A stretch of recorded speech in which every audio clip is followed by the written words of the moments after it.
We found out in November of 2008 that we were going to have a baby.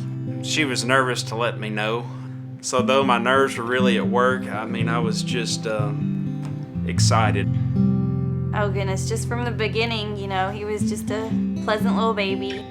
And when it came my turn, to hold him and put him in my hands, it was just, wow. The world is different from here on. As we go in, he turns 2, and then comes 2012. We go into spring. It was a rainy day. Easter was a rainy day that year.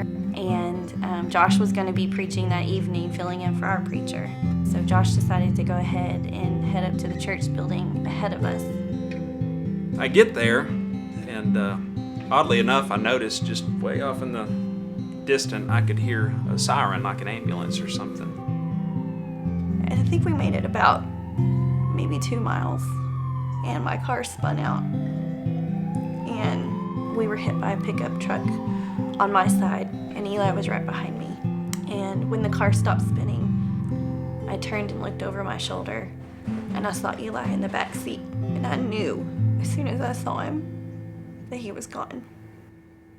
It touched all of our hearts as it did everybody in this community, and we wanted to help. And then they offered to provide us with counseling, which he knew that we would need. And it was just a no-brainer that we would make that offer to them.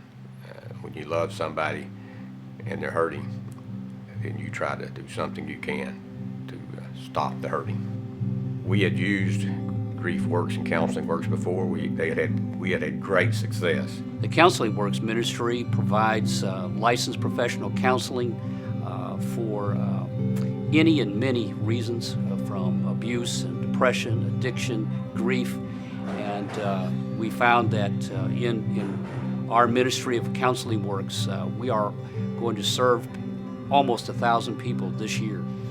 And about 2 weeks after Eli passed away, we started seeing Larry at Christian Works. Oh, at a point that I wasn't sure I could be at a year ago. On January 23rd, we welcomed Adelaide. Her presence can't erase Eli's absence, but she's definitely brought a measure of joy back. You need to know that you can come to us with absolute certainty that you're going to be loved with the love of God by all of our facilitators, all of our counselors, and all of our people.